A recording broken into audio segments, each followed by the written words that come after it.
like 13. Like 13? If you want. Oh, hell yeah. Great. I can do everything I wanted to do. So this is one of those poems that I have never read out loud and didn't think that I would, but this just feels like a really kind of listening space.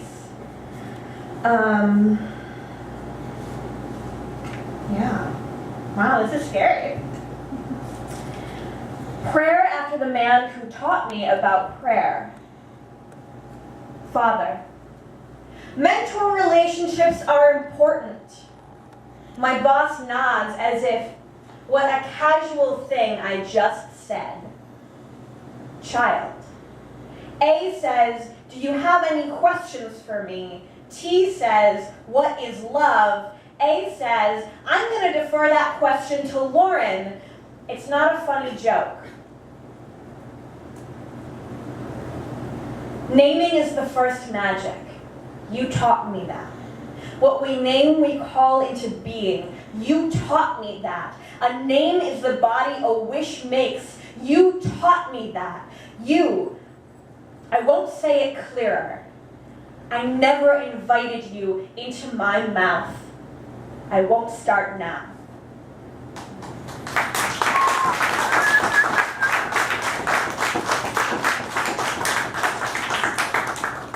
So, I have a lot of great poems in this book.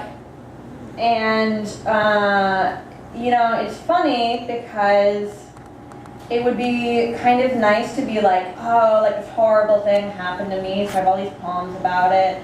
But in reality, it's more like this horrible thing happens to everybody, and I have a lot of poems about it. So if you're part of everybody, buy my book. And I'm gonna have a couple of short poems about that. 1 in 4. All of my friends. Me too. I consider it a mark of citizenship. For male survivors of sexual violence, I know you exist. Gender is that bed we hid under as children. You seem safer there than anyone. Untouchable. When the house is filling with secondhand water, your body is as much a swelled shut book as mine.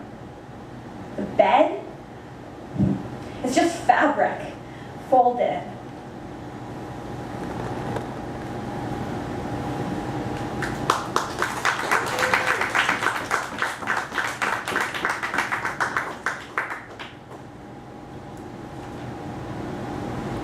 Men, women don't deserve. So I have a couple poems in here that are, and I haven't actually read either of them tonight. I have a couple poems that are based on quotes that I've overheard and just how absolutely absurd and horrible they are. And those are really fun poems. And maybe if I have time at the very end, I will read one. But this is based on a quote from a friend of mine, and I don't know if you guys know this, but like the slam community is full of predators, and it doesn't make sense. And then you think, oh right, it's this game that explicitly welcomes outcasts, where you get points for emotionally manipulating people, and it's full of like mildly damaged 20-something women, and so it's full of predators. And so a friend of mine and I were talking about one of the many, and he said, if I knew I could get away with it, I would kill him. I would actually kill him. I think I'm telling you this now so that I can't, because if he turns up dead, you would tell the police I had said this to you. I do not want him dead. I want him looking over his shoulder. I want him watching his mouth. I want him afraid to get drunk. I want the taste of rum to make him shake. I want the taste of beer to make him retch. I want him checking every room for exits. I want him chanting a list of red flags. I want him to think about me every day. I want him sick. When he hears a woman with a lisp like mine, I want him to keep tabs. I want him nervous to unfriend me on Facebook. I want him to know what city I'm in and avoid it. I want him confessing slowly to his closest friends first. I want him years celibate. I want him AA. I want him breakdown. I want him wanting to walk into traffic. I want him not eating. I want him bike crash. Scraped up his face, he refuses to clean it. I want him insomnia. I want him can't write or can't stop writing. I want him afraid to go out. I want him watching a whole season of Friday Night Lights in his bed. In other words, I want him loving fiction more than he loves himself. I want him not knowing how love is supposed to work, what it ever looks like when it's healthy. I want him in the corner of the room when I walk in laughing, surrounded by love and smelling like incense. I want him to take one look at my open, golden face and slip quiet out the back.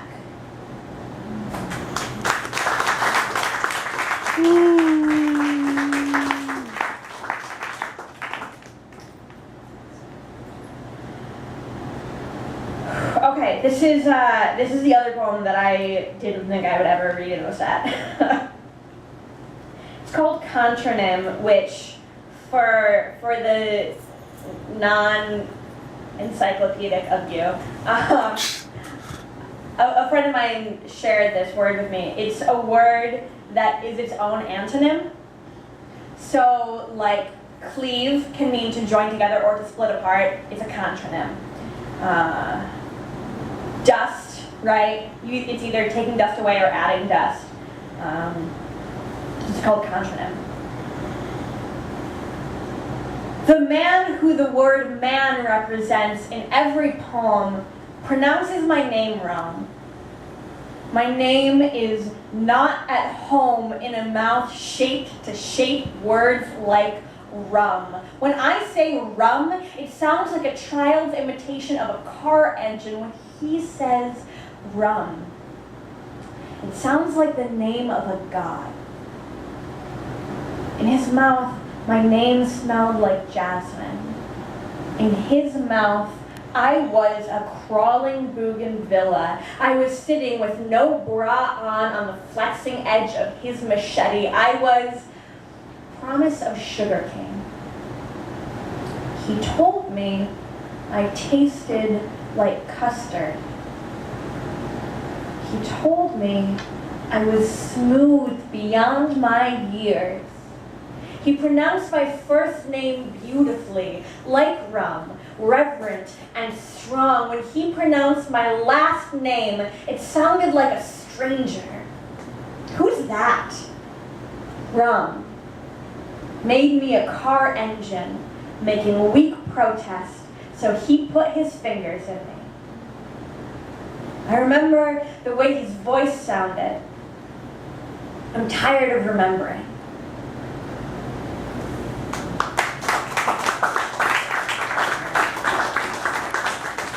Now how much time do I have? Now 7 minutes? 5 minutes. Great, so I'm going to read you one of these poems based on an absolutely ludicrous thing that I heard somebody say. And what I'm going to do is I'm going to... Do you guys want to hear about a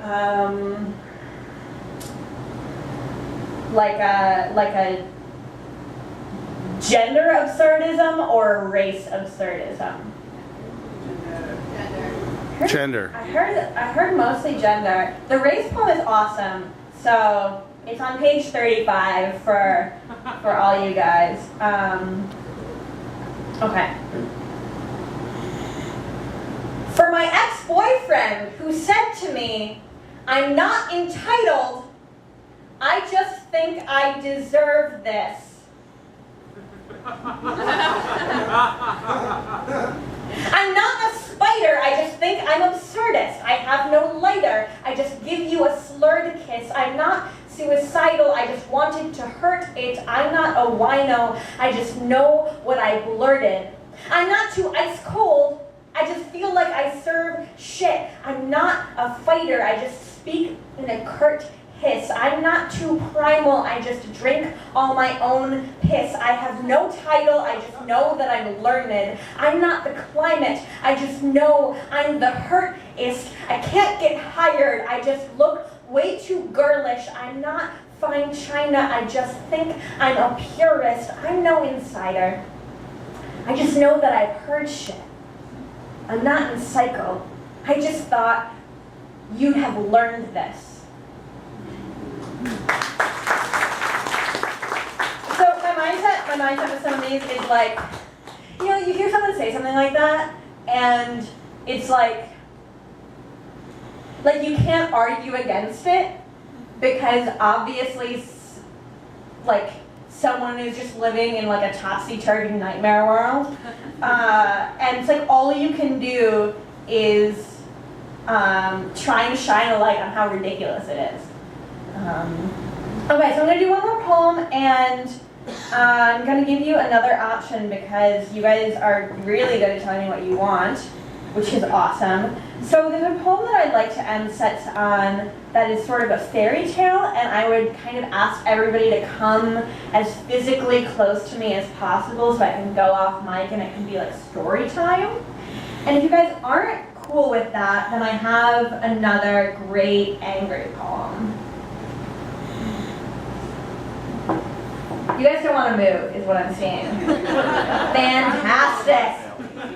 So here's the deal with the book. I have the square swipe thing.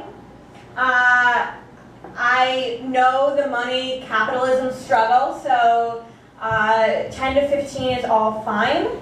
And you guys all look great tonight. Tolerance. I can feel him from miles away. His drunk hits me like a rubber hammer, a bottle rocket, the relentless push of his fingers in my mouth. He is somewhere dark, a different game on every screen. He orders Kettle One, and I have been 2 weeks dead sober, but suddenly shit-faced. He takes the shots, and I take the slur, the stumble. He jokes about tolerance. I get stupid when he's around. Even just same city. I slip. I swallow. His reckless. That liquor. I do everything I know better than. The I love yous keep climbing the rope ladder of my throat. Like they don't know what he did wrong. Like he doesn't know what he did wrong, and I do. Still, love him. But I know the taste of his drunk too well to say that out loud. I don't be alone with him anymore. What we are, fake out. What we are is a yard sale. Children come through, wait for me to turn my back so that they can pocket something, save $1. They flip through the dregs of us, the parts with the least obvious stains, the hero worship, the secrets about hurting women before me, the women before me, his phone voice, his drunk, the slip knot of his voice. When he drinks within a city of me, I feel it. Some words he says, and my body is an armed robbery with a plastic gun. Somebody's idea of a good time. Like he doesn't know what he did wrong. Like he didn't see the look on my face the whole time, or walk out with fistfuls of paper. Like he didn't spend it.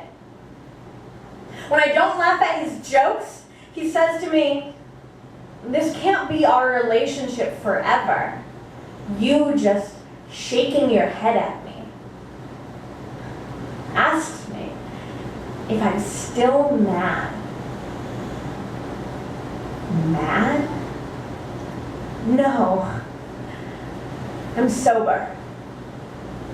Thank you.